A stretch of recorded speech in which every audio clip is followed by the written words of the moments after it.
Yaoundé a enseigné, communié, chanté et dansé au rythme de l'UMPJ cette semaine. La première session de l'UMPJ annexe de Yaoundé de la phase Kwa a eu lieu du 19 au 22 mai 2021 dans la méga-église. La grande salle a été joliment apprêtée à la dimension de la circonstance et à la gloire du roi des rois. Toutes les églises de la province spirituelle de Yaoundé étaient représentées et l'objectif de 500 participants a été largement atteint. Nous avons également risqué la présence de l'église Mbalmayo Okola ainsi que des frères des autres dénominations. Le programme a commencé par un mot de prière et de bienvenue des organisateurs. Un programme calqué sur le modèle de Koumé avec des solides enseignements. La sœur Céline Biza, l'une des oratrices de ce programme, a donné le ton à l'événement en expliquant ce que c'est que l'UMPJ. Se basant sur 2 Timothée 2, verset 1 au verset 2, elle a présenté l'UMPJ comme étant une institution qui est le débordement du ministère du frère Zach pour enseigner le peuple de Dieu partout dans le monde. Dieu commence toujours par un homme. L'UMPJ, poursuit-elle, naît le 22 septembre 1999 avec pour vice-chancelier la sœur Emilia, le frère Zach étant lui-même le chancelier. Parlant du but de l'UMPJ, les organisateurs doivent encore assurer que 1. Chaque étudiant soit un enfant de Dieu normal, c'est-à-dire quelqu'un qui a une relation avec Dieu à travers les rencontres dynamiques quotidiennes. 2. Identifier ceux qui ont un ministère de prière et les entraîner pour une fidélité inchangée. 3. Former les missionnaires de prière qui vont porter un aspect de notre œuvre par la prière. Voilà quelques éléments constitutifs du but de l'UMPJ. À partir de l'histoire de Zacharie et Élisabeth dans Luc chapitre 1, la sœur Céline a ressorti quelques attitudes par rapport à la prière. Le couple était tous deux justes devant Dieu et ils étaient tous deux au lieu de la prière. Fais tout pour être au lieu de la prière avec ton conjoint. Lance-t-elle. Ce couple avait un problème de stérilité, mais ça ne les a pas empêchés d'être fidèles. Ils avaient dû présenter leur problème à Dieu, mais Dieu avait son temps et il a permis que cette stérilité puisse produire un prophète qui allait préparer la venue du Seigneur. Offre à Dieu l'opportunité de susciter à partir de ton problème quelque chose qui va le glorifier. Lance-t-elle. Dans sa deuxième intervention, elle a enseigné sur les affinités spirituelles au lieu de la prière. Dans Luc chapitre 1 du verset 59 à 60, nous voyons que Zacharie était dans le temple et c'est là qu'il a reçu la visite de l'ange qui lui a dit qu'il aura un fils et il lui donnera le nom de Jean. Nous avons vu qu'il était en accord avec sa femme.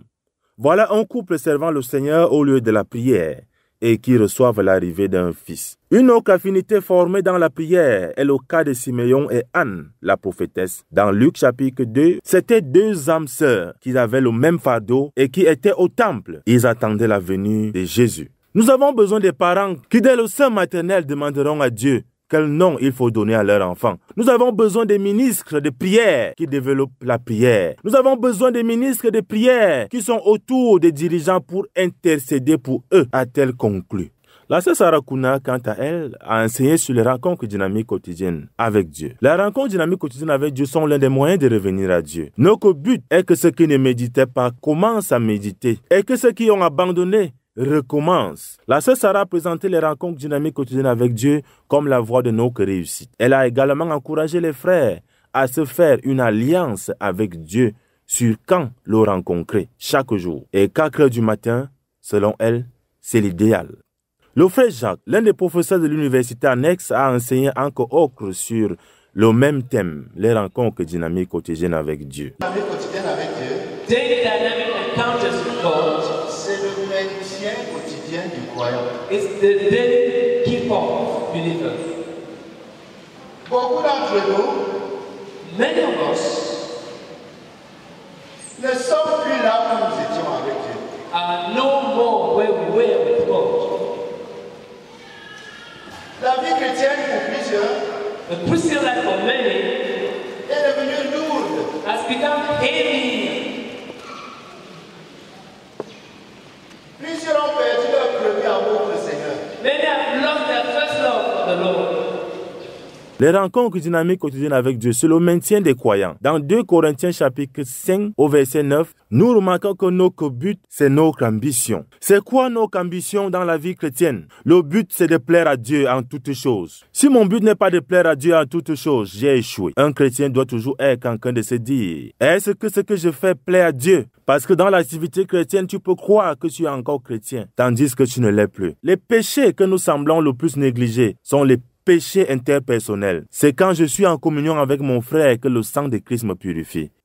Il y a 2 cadres pour les rencontres dynamiques. Sa parole et le but de ta vie. Lorsque Dieu t'a donné un but, il te parle du but de ta vie dans les rencontres dynamiques quotidiennes. Et quand Dieu veut te parler, il ne te montre pas tout à la fois. Dieu te parlera sur le chemin du but qu'il t'a donné. Ce qui va te maintenir dans une relation fraîche, c'est le but de ta vie. L'histoire d'Abraham illustre à soi les propos de l'orateur. C'est sur le chemin de l'obéissance que Dieu donna la 2e révélation à Abraham. Mais dans Genèse chapitre 12, verset 10, Abraham regarde. Après sa restauration, il revient et rentre à l'autel de sa consécration. Quand quelqu'un est tombé et qu'il revient, il doit revenir au point le plus élevé de sa consécration. Quand tu restaures le Kogat, tu le ramènes au point le plus élevé de sa consécration. Le frère Jacques a aussi présenté Abraham comme celui-là qui avait formé les soldats. Abraham avait 318 soldats personnels. Un dirigeant a une armée personnelle, une armée de conquête qu'il peut appeler n'importe quand. La maison du dirigeant est un centre de formation des soldats. La maison du dirigeant n'est pas un centre de réhabilitation, mais un centre de formation.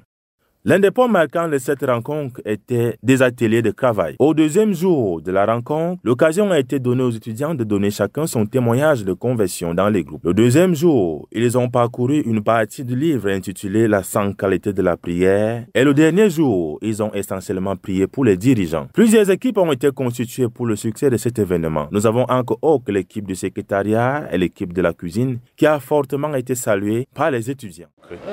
Pendant que nous sommes en train de traiter avec la vie de prière, nous croyons que les frères sont en train de saisir ce que c'est que la prière.